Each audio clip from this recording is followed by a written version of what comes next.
that? Yeah, sure. Lushna Nakia. It's It's not a famous Mugan of woman in Simon Kifnin something.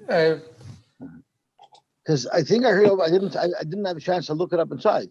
But the elephant spoke out from the Toysvis Yomtiv, or maybe from the Teres Yisrael, that there's a Gemara somewhere in Sanhedrin, I think, but I don't remember where he said it is, that discusses mashke that's machshir oichel l'kabel tuma, and it says over there beyas. You have to pronounce it beyas. They're talking about it, the may bayim. They're talking about may beitzim. They're talking about the liquid from an egg, and it said there that it's not mekabel, it's not machshir l'kabel tuma, but people mistook it for may bitzoyim, which is water from a swamp. So because of that, when they refer to an egg, they don't pronounce the tzaddik. So there shouldn't be a mistake. People shouldn't be confused between may bayim and may bitzoyim, which was water from a swamp, which is regular water, which is surely machshir, something like kabel tuma. I didn't see it inside, but I thought that it was an interesting spin on it. But the Magen Avraham says because it's not sneistic. That's I've seen it was years since I've seen it, but I remember that there are those that don't like the pshat, and I have different proof to him. But Because maybe bayim is not sneistic. Like No, but if that's the proper word, then it shouldn't matter that it was used as slang or whatever. I hear. So I was trying to look for something inside. So that's the only thing that I found. Didn't find it inside, but I was told that it's inside, and I was told where to look it up. I just didn't have a Mishnah yesterday. it's a Mugan of woman Simon Kifnin involved. I'll have it here in a second. Let's see here. I have the words. It's a whole bunch of random hilchas mister and al yotzi dova meginim bepiv v'lechain lo yoma betalmud beitzim elu bayim yam shel shloime is who he quotes for it. Wow. I'm guessing it is sneis. Maybe Yosy Simon is I'm gonna have to look it up. Arguing with the yam shel shloime. I don't see it. I don't have a Yachid Abayis over here, so I can't look it up. So let's look it up later. Okay, beautiful. So now that we know how to pronounce it, we will start. Beya shenol b'Yom Tov. A beya that was born on Yom Tov, and what exactly that means is still unclear. But we will say not that it hatched, but it was laid. An egg that was laid on Yom Tov. Beishamei oimrim toichel. You can eat it. V'silim loy toichel. You're not allowed to eat it. And why you should or shouldn't be able to eat it is the subject of the first two blot of the Masech. So there's many different reasons that are offered, and the Gemara, after the Gemara mentions all the reasons, the Gemara wants to know why each Mandamer didn't hold the other one's reasons. So we're going to start off with an intense Gemara. Toyshus asks, why do you say Toichel and Loy Toichel? Why is that how the Machalekes is expressed? Why wasn't the Machalekes expressed with Asurin or Mutarin, which is the normal word to describe Mutar or Asur? So Toshva says, "Do you have a Tani Oishin or Matirin?" If that's the words the Mishnah would have used, he said, "Omer Shemash Matirin Abeya Hayin Taltal Al Bachil Asur." We would have thought it's merely a shaila of if you could even carry it, but for sure everybody would agree that it's Asur. So that's why he was expressed in such a way, so it will be clear that the Machlokes is whether or not it could be eaten, but in fact the Machlokes as well is about tilted, if it's muktzah as well. Okay. Now, once the Tana expresses a Machlokes in which we have an anomaly, because Beis Shammai is mekel and holds that you're allowed to eat this egg that was laid on Yom Tov, and Beis Hillel holds you can't, which is a chumrah. The Tana decides that let's list off the other cases that we're aware of where Beis Shammai is also mekel and Beis Hillel is man. So Beis Shammai are misa'or b'kesayis. The chiyuv for sa'or, for eating sa'or, is a kesayis. The chametz and the isra of eating chametz is b'kaiseves, which is a larger shear, the size of a date. The Beis Hillel zeh v'zeh b'kesayis. They're both b'kesayis. So once again, you see a chumrah Beis Hillel because the sheer chometz is smaller according to Basil's with his eyes. Hashoichet chayev va'oif b'yom. What if you shecht a chaya knife on Yom Tov? What's unique about a chaya knife is you need to make kisur yadam. So b'shamay oimrim yachbar b'deker v'yachasa. You should dig with it. I'm not sure what the exact definition of a decker is. It's something that you poke into a flame, I believe. If anybody has an English art scroll and can tell me what it means. This is a spade. A spade. A spade is like a shovel. The yachasa, you should dig earth up and you should cover over the blood because you have a mitzvah kizayim. Lo yishchot. You shouldn't shech. Ela imkain hoyeloi offer muchan mibayjon. Unless you had earth prepared that was not muksa, that you'd be able to cover the blood with. However, if you wrongfully shechted, because Basil held you weren't supposed to shech, you should still do kisaydam, because the efer of the kira is mukha, it might not be a problem of muksa. So again, the Gemara is going to explain the details of this machlokes. The Shach brings a raya from this hill. Lo yishchot elam kin offer is that it's a raya that it's not pshat. Shchita is one mitzvah and kisudam is another mitzvah. The oifen of shchita by a chayin oif is that there's kisudam as an extension to the shchita, and that's why you can't shech unless you have the other part of the mitzvah ready to go. Because if it was a completely separate mitzvah, so shech today, and if you don't have the availability to do a mitzvah, so you don't have the availability to do the second mitzvah. But we still hold it's ma'akim in the first mitzvah. You shouldn't shech because it's actually an extension of the mitzvah of shechita. Zok tehel gemara b'mayeskina. What exactly is this situation here with this egg that we're saying there's a machlokes if you can eat it or not? What came first, the chicken or the egg? So Zok, if we're speaking about a tarnagoyles ha'imedis lachilo. If we're talking about a tarnagoyles that we're going to be eating, so Zok Rashi, that means she'eina muksa, a tarnagoyles that was designated to be eaten. If it's Yom Tov, you could shecht on Yom Tov. So then the chicken is not muksa, and the egg that comes out of it should also not be muksa. It's all food. So therefore, ma tamayu de Basil. Why would Basil not allow you to use this egg? It came from a chicken that was also something that was edible. Uchlu da'afresu. It's uchlu da'afres. Uchlu da'afres is an interesting phrase. Rashi says it means oichel shenifra. It's food a piece of food that was separated from another piece of food. So the egg got separated from the chicken, which were both things that you're going to eat.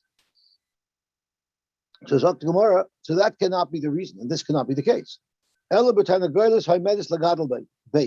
must have been a chicken that you had no intention of eating, rather you were using it to lay eggs. When you were using it to lay eggs, meaning this chicken was not mukhin to be eaten, which means it would be muksa. You're not allowed to eat it on Yom Tov. And now you have an egg that came out of it. So the egg is muksa because the egg came out of something that was not oimid to be eaten.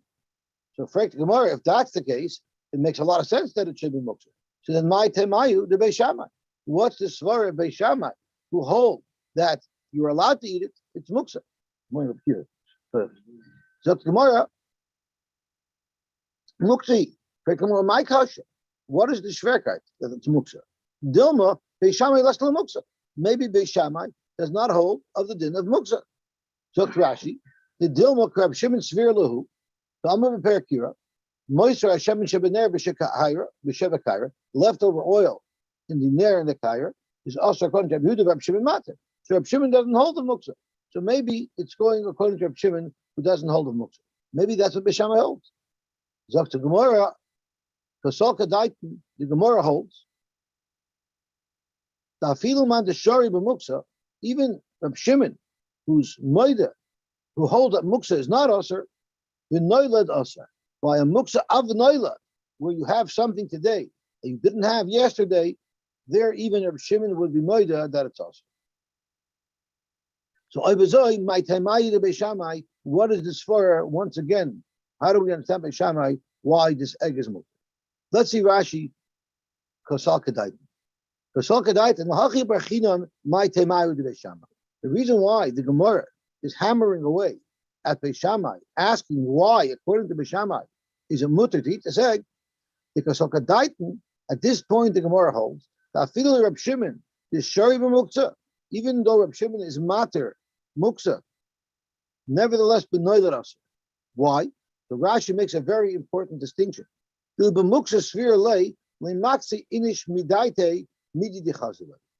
muksa, even if there were reasons why it should be muksa, like the different types of muksas that are out there, but a person will never separate from his mind something that he might have use for.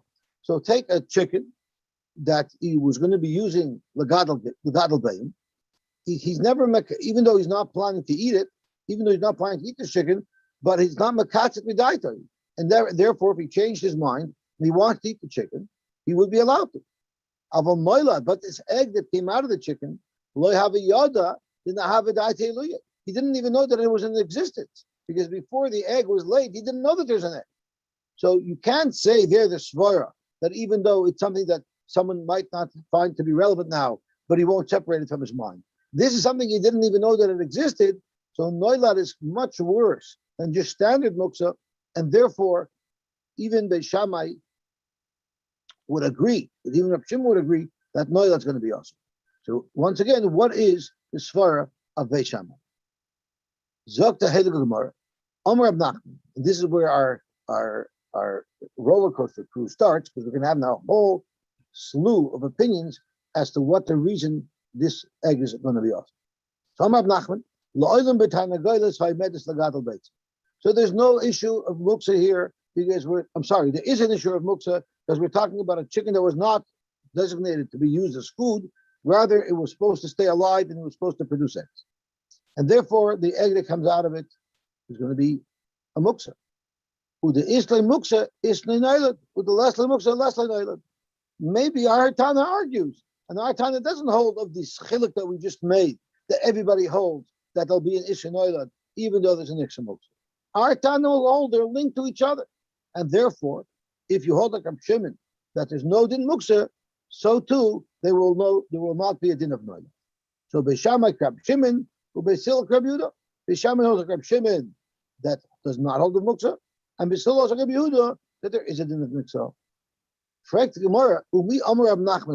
So this is an acceptable chart in our Mishnah, but the problem is Reb Nachman himself seems to disagree with what he said here, based on what he said elsewhere.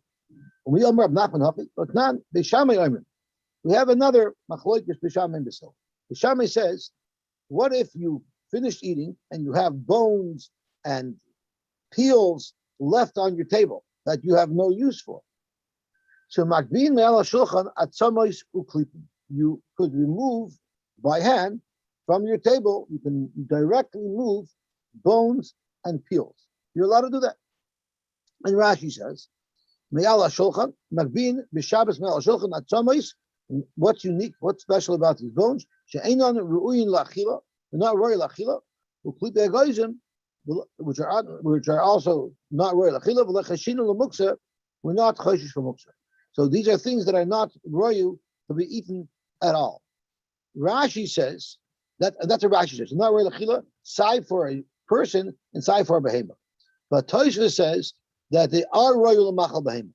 So because of that, Tosha says that we're not talking about hard bones. We're talking about soft bones that can be eaten, and we're not talking about nutshells. We're talking about apple peels, because Tosha learns that although they're not royal adam, they are royal behemoth.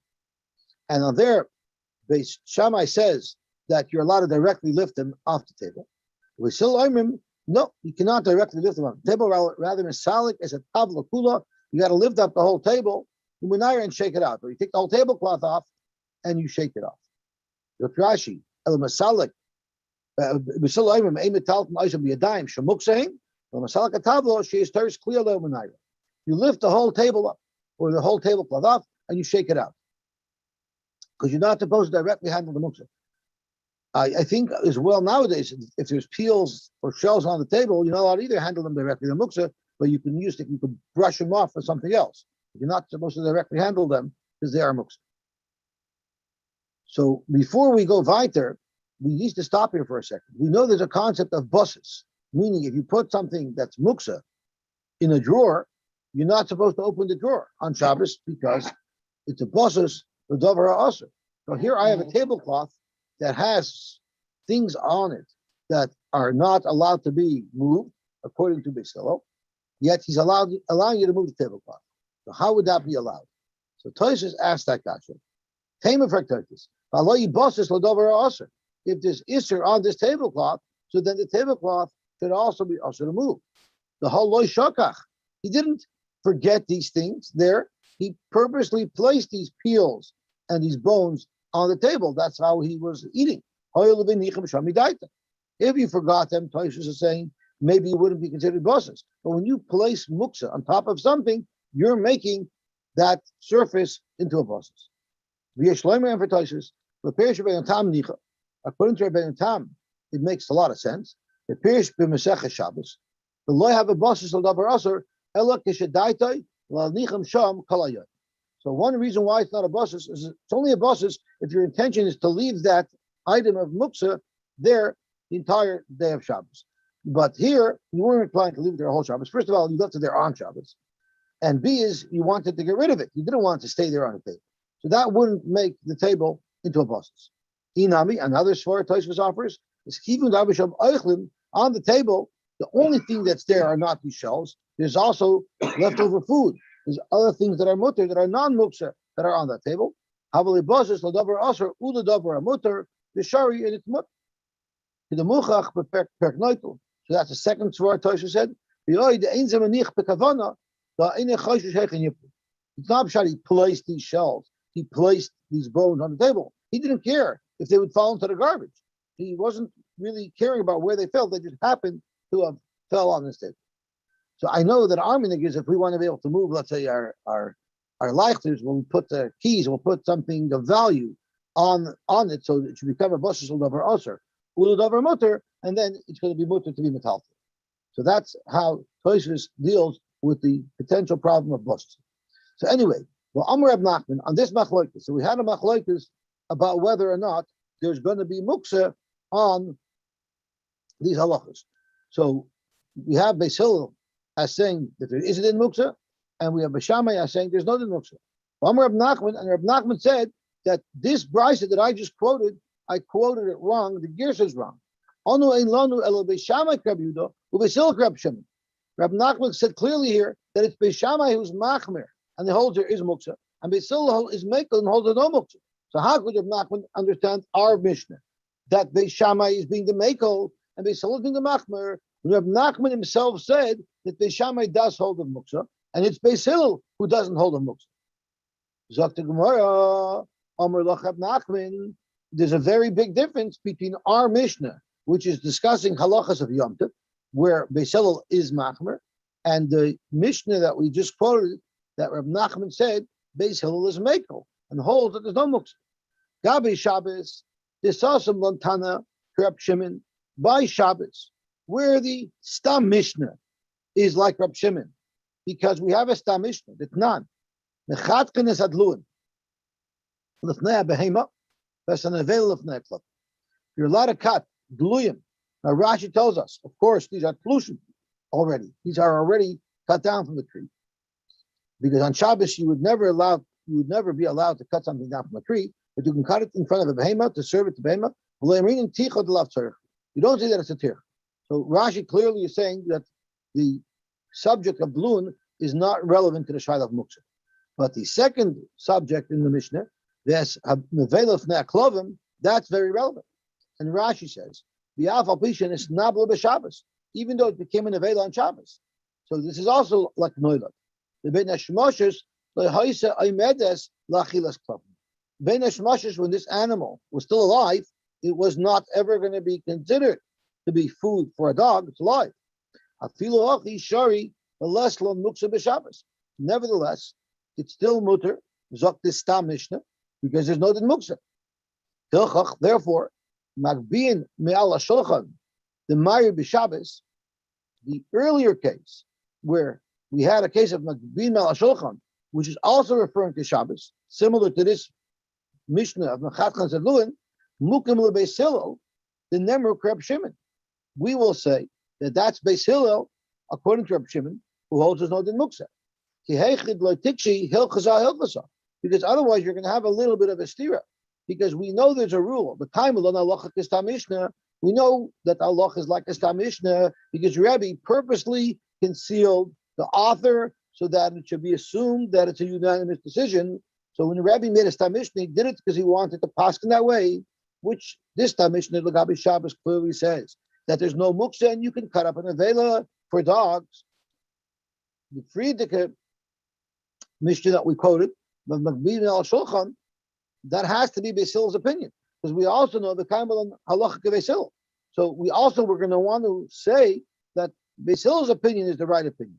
So therefore, Reb Nachman said, I have to swap out the shitas in the Mishnah that I quoted about Makbid al Shulchan, so that it'll be Beis Hillel that's the one who holds that there's no muksa, and therefore you're allowed to take the bones and the peels off of the thing. So Zok to Gemara. So by Shabbos, where we have a Stam Mishnah, that says in fact that there's no din muksa. So there, Reb Nachman wanted to say, Mukam Lali Beis Hillel, Reb Shimon. We would want Beis Hillel to hold like Reb Shimon, because then he'll be consistent with the Stam Mishnah. Avogaba Yom Tov. And this is at first it's counterintuitive. Avogaba Yom Tov. Bisasam Lam Tana Krab Yehuda. There, the Stam Mishnah paskins l'chumer by Yom Tov. That then we learned, Ein mevaken eitzim min akayros. Akiva, do you know what bikua means? Versus the word kriya. What's the word bikua versus the word kriya? So it says Ein mevaken eitzim min akayros. You're not allowed to make firewood out of beams. So Rashi says, imagine you just had a delivery from the lumberyard, a big pile of 2x4s. So they're muksa because they're designated as building materials. You're not allowed to just chop a 2x4 in half to use as firewood. Or if you had a beam in your house that broke on Yom Tov, which is no longer a good beam, it's not a good support beam, so you cannot use that as firewood. So there clearly it says that there is a din muksa on Yom Tov. So therefore, he's going to want to learn that this is also Beis Hillel. So Mukamala Beis Hillel, Reb Yehuda. We want to say this is also going according to Beis Hillel, which means here he holds the muksa, which is Reb Yehuda. So that's why Reb Nachman felt it's logical to learn that Beis Hillel is machmer by Yom Tov, because the Stam Mishnah is machmer by Yom Tov, which is our Mishnah. The Stam Mishnah is Emevakin, but in our Mishnah he wants to say that Beis Hillel holds over there, you go to Chomer, because you see the Stam Mishnah here goes to Chomer. Yet the Stam Mishnah regarding Shabbos says there is no din muksa, and therefore Reb Nachman said that the Sil Shita should be the Shita that there's no muksa by Shabbos. So Frank the Gemara, okay, so you've proven exactly what Rebbe held. It seems to be obvious from the fact that Rebbe made the Stam Mishnah by Shabbos L'Kula and the Stam Mishnah by Yom Tov L'Chumra that Beis Hillel would be machmer on muksa l'gabe Yom Tov, but not l'in Shabbos. But with the Sfara, Michti, man stame l'masnis. Who decided to do it this way? Rebbe. Rebbe was the one who made the Stam Mishnah. So Rebbe is really the one who's paskening that you say a din muksa by Yom Tov, but you don't say a din muksa by Shabbos. What's Rebbe's reason? My shno Shabbos, this sasam la Reb Shimon. Why was Rebbe makel and say there's no din muksa on Shabbos? My shno Yom Tov, this sasam la Reb Yehuda. And why did Rebbe see the need to be machmer on Yom Tov? Zok Gemara, the answer is simple. Army Shabbos the Chamira, Shabbos, which is very chamer by everybody. There's no, there are no malachas allowed. You can't cook, you can't carry. So people have a very big respect for Shabbos. And Rashi says, even if you're mekel l'gabe muksa, you mekilim ba chada kula. If you're mekel on Shabbos just l'gabe muksa, that wouldn't cause people to lose their respect for Shabbos, and people will still be careful about Shabbos. So therefore, sasam lon Reb Shimon the mekel. Therefore, Rebbe said on Yom Tov, let's learn like Reb Shimon who holds no muksa. It's on Shabbos, which is chomer, and I'm not concerned that people will lose their respect for Shabbos will allow this one kula, or passing like Reb Shimon, that there's no muksa on Shabbos.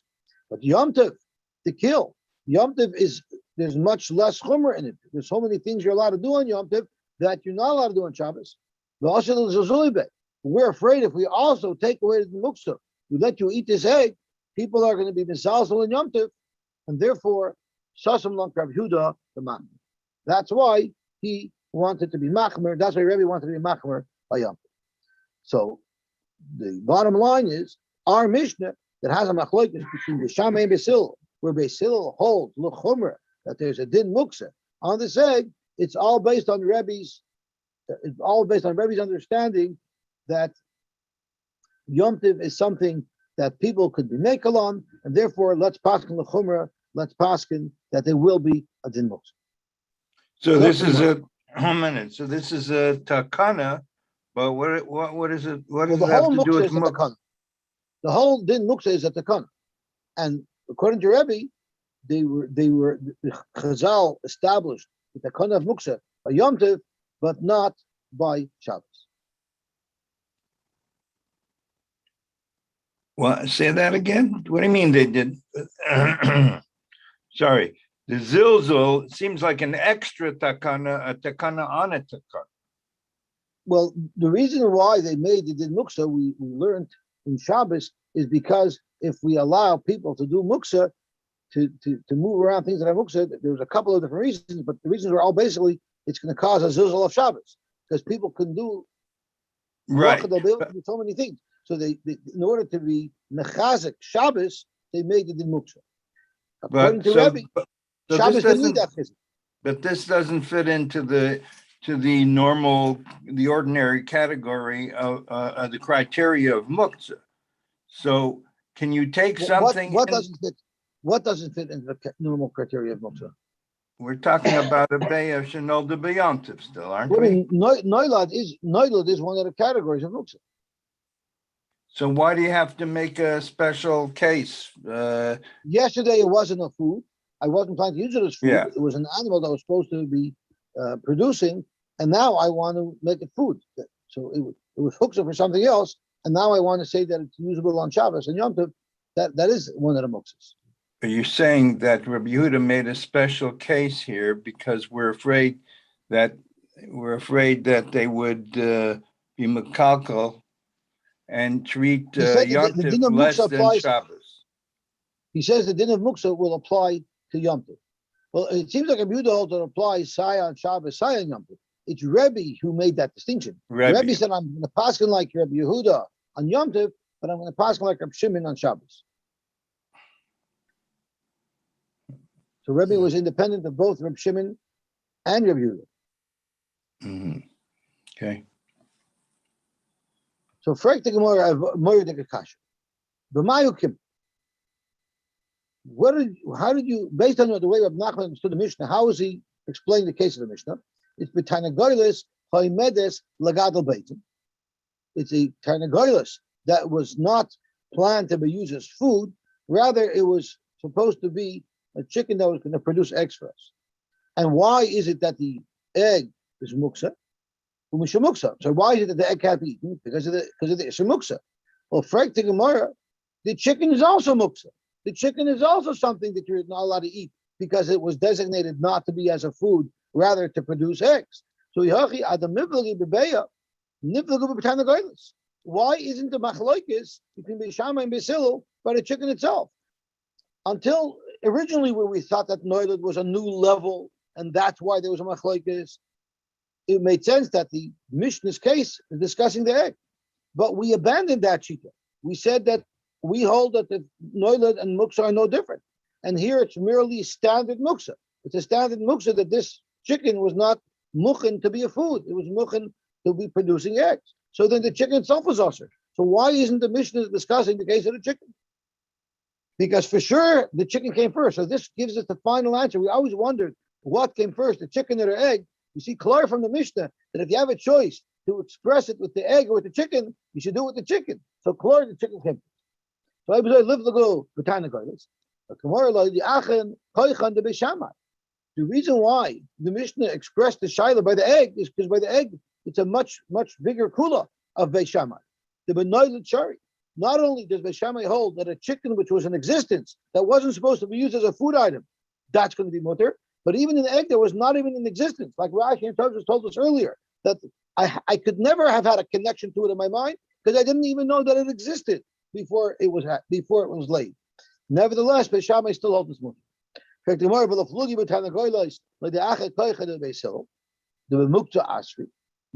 it should have expressed the case of the chicken, where even that's going to be asur according to Beis Hillel. And if you're going to say that koyach the eteir adif, if you're going to tell me that we have a general rule, if you have a choice of highlighting a kula or highlighting the chumrah, you're always better highlighting a kula. Why didn't the Mishnah say both? He uvetzasa. He could have said both cases, and they would have included the chiddush of the kula of Beis Shammai as well as the chiddush of chumrah of Beis Hillel. So because of that, the Gemara rejects Rab Nachman. Rab Nachman still learns this way and maintains this pshat. But because of this, Rabbah had a different pshat in the Mishnah. And before we do Rabbah, I just want to talk about why koyach the Torah is. Why is it always better to show koyach the Torah? So Rashi says something very important. You're always better off highlighting the greatness of the kula. You know why? Because the mekel knows his stuff. The machmer doesn't know his stuff as well. Why is that? Because in order to be mekel, he's got to be reliant on his bikiyas and understanding of the Gemaras. And therefore, he's not afraid to say it's mutter because he knows his Torah is so clear that he could say with certainty that this is mutter. Somebody who's machmer ain't a raya. It's not a raya that he knows his stuff. Anybody can be machmer, there's no harm done. Well, there really is harm done, but there's no iser done by being machmer or not. Someone who says mutter, he's someone who has a klorkite in his learning. That's why it's koyach l'ter. So it's not that we're looking for the heter.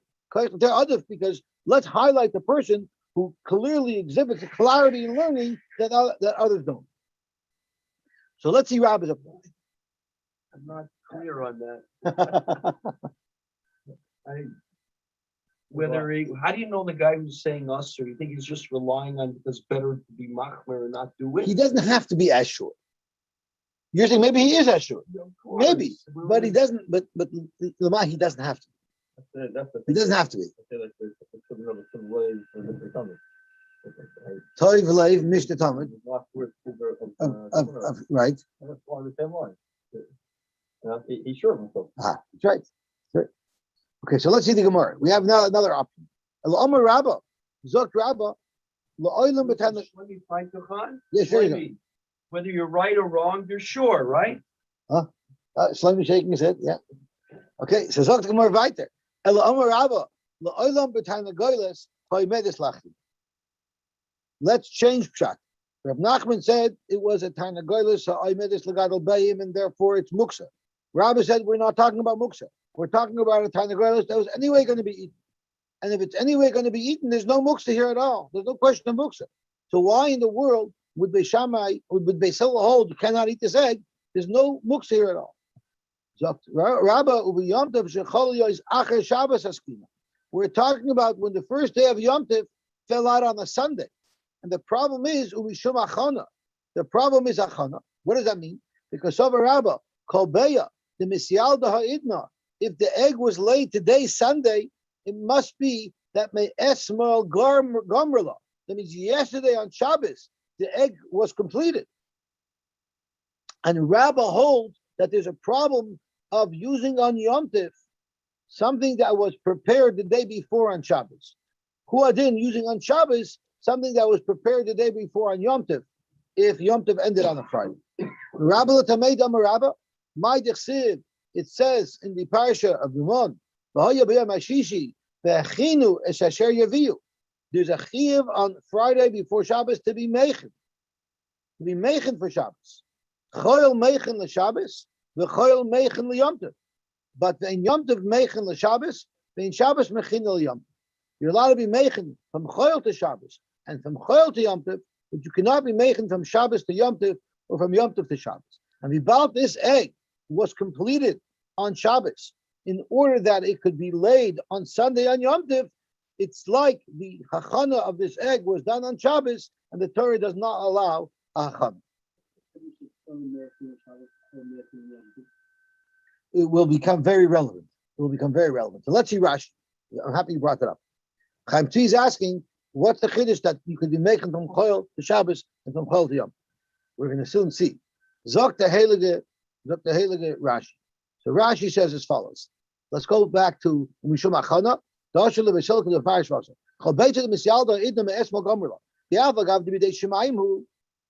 didn't physically do anything with this egg on Shabbos. It was formed.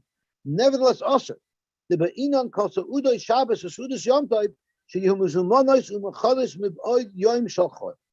The food of Shabbos and Yom Tov have to be ready the day before when it's choil. The Rabbah, the Aser Bachana, She'ena v'Yadayim Mamish. Rabbah, who's creating here a big chumrah, that hachana, even if it's hachana that was not done by a person, rather it happened by itself on Shabbos, Rabbah holds that will also pose a problem. L'tamei dama Rabbah v'psachim yalef mehacha the muksa deraisa. He learned from me that muksa deraisa, and this is his limud. V'chinu, it says v'hizminu. Kigoyin, what does it mean v'hizminu? It means to say mikan ani oichel l'mocher. Just to designate in your mind that I'm planning to use this for my food. And it doesn't mean physically preparing the food before. The imishu machana b'yadayim, if what the pasuk means, when the pasuk says v'chinu, means to actually prepare the food physically, the loymar, sheyoifu, v'yivashlu me'boyjoin, and the pasuk is just telling you that you're not allowed to cook on Shabbos, you have to cook before Shabbos, that can't be what it's referring to. Because behed yiksiv es asher toifu oifu, it's just a bashlu bashelu. The pasuk specifically says before Shabbos you have to cook and bake in order to prepare your food for Shabbos. So this extra chana that the Torah talks about must be referring to a new level of a chana. And what it must mean is el hazmana b'peh ka'amar. This component of what the Torah is referring to is hazmana b'peh. Uksiv b'yom hashishi. It says, when are you supposed to make the hazmana b'peh? When are you in your mind supposed to designate that I'm going to use this food? On Friday. Ustam shishi chaylu. Normally, a Friday is chayl. Therefore, ba'achshav rachmana l'suda Shabbos she'as minena mibajoim u'b'chayl. You have to, in your mind, prepare the food that you're going to use for Yom Tov before Yom Tov and for Shabbos before Shabbos. So Rashi ve Yom Tov meichen Shabbos, the Yom Tov nami kari Shabbos. Yom Tov is also considered like a Shabbos. Uvayu sudasai hazmana. It suda also needs hazmana, but hazmana v'chayl. We're not allowed to cook on Yom Tov, but you still need this hazmana. So Frek Rashi had an important kasha, which I think might touch on what Chaim Tzvi was bothered with. What's the issue with choil? The question is, Frek Rashi, how could you eat an egg that was laid on Sunday the same way you can't eat an egg that was laid on Sunday if it's Yom Tov, because there was a chana from Shabbos? So how could you eat an egg that was laid on Sunday even if it's not a Yom Tov? I was prepared on Shabbos. So Zok Rashi al Suda Schoil loy cheshiva. The Suda of a choil is not considered chashiv, but loy shaycha b'hazmana, and hazmana is not relevant to a Suda of choil. Hilchach be'echad b'Shabbos ba'alma on a regular Sunday, less non lemeser beitzah shenol debate. There we will not answer an egg that was hatched, that was laid on Sunday. Mishum de askin b'dei shemayim, because it was prepared b'dei shemayim on Shabbos the day before. The Suda Schoil lo atzcha rachmana zman midboyoim. There is no zimun midboyoim. The Torah never required for a Suda of Choil any type of preparation before that day starts. There's no concept of muksa by Choil. So you have a hechatimza where b'Choil, where you could be making from Shabbos to Choil. Now you can accept the hachana from Shabbos to Choil, but you cannot accept the hachana from Shabbos to Yom. Why? Because Choil doesn't need a chana at all, so we're not concerned at all about the preparation of the food. So therefore, Zok Rabbah, the reason why they still hold that you cannot eat this egg is because this egg was formed on Shabbos, meaning it wasn't prepared b'choil, it wasn't ready b'choil to service the Yom. How how long is the egg in the chicken formed? Meaning, it's not 9 months in the. I don't think it takes one day to form the egg, but it gets finalized. The day before. that's the day where it becomes ready. It goes from soft boiled to hard boiled. What am I? I'm not sure of how the egg forms in the body of a chicken, but whatever it is, the day before it's laid is when it gets its completion. And it's they only lay one egg at a time, right? I think so. No twins. Well, that twins is two yolks inside the same egg. Yeah. Okay. Amalei Abaye. Zokta Abaye. Abaye has a kasha on the Rabbis shot. So the Gemara didn't like a Nachum shot. The form is what's called achana, the formation. That's what it seems from Rashi. That's what it seems like from Rashi. Okay, so let's see what the Abaye says. Amalei Abaye, I don't like this shot. Because Elmeata Yom Tov Ba'alma Tishrei. So that means on the regular Yom Tov, Beish and Older Yom Tov should be mutter. You're learning that the problem here of the Beish and Older Yom Tov is because this Yom Tov was Sunday. It doesn't say that in the Mishnah. So based on what you're saying, if it was born on a regular Yom Tov where there's no Shabbos before, it should be mutter. But our Mishnah seems to say, no matter when Yom Tov was, if a Bay was nailed on Yom Tov, they still hold you can eat it. So why is that? Zok the Gemara, it must be Gzeir Mishum Yom Tov Acher HaShabbos. It must be a Gzeira. If it was on if Yom Tov was on a Sunday, there you have a real problem because the egg was muchad on Shabbos. On a regular Yom Tov, we're going to make a gzeira that you cannot use an egg that was laid on any Yom Tov because you might also end up using an egg that was laid on Yom Tov that turned out on a Sunday. For tomorrow, Shabbos to Alma history, every Shabbos as well, it should be mutter. You know, if an egg was laid on Shabbos, you should be able to use it because the whole problem of Shabbos is, as well is only because it was prepared on Yom Tov the day before. So tomorrow, Gzeira Mishum Shabbos Acher Yom Tov. Every Shabbos, an egg that was laid would be also used because it's a Gzeira to a Shabbos that was after Yom Tov. Tomorrow, Mikas Rina, would you make such a Gzeira? Because it's a Gzeira. But Tanya, we learned, Hashoichid Hachat Negoilis, Umatzaba Beim Gemuras. What if you shechted a chicken and you found fully formed eggs in the chicken? That's right. We just learned the clear for it. Right. Mutaris la'achlam b'yom tov. You're allowed to eat these eggs that were not laid. You're allowed to eat them in Yom Tov. V'misa. If you're going to learn that you add on gzeiros, so let's just get clear. The base gzeira is an egg that was laid on Shabbos that came after Yom Tov, or on Yom Tov that came after Shabbos. You're suggesting that there should be gzeira, meaning you should make an isser to eat the egg. If it was laid on a regular Shabbos or on a regular Yom Tov. Well, then by the same token, you should also make a gzeira on an egg that you found inside a chicken that you shechted. Gzeira that you'll use it if it came out. If you use an egg, a complete egg that you find in a chicken, you might use a complete egg that was already laid. Then Isa, if you add on gzeiros, make a gzeira that even though you found the egg inside the chicken and you shechted it, after that egg, or to a similar egg that had already been laid before the chicken was shechted.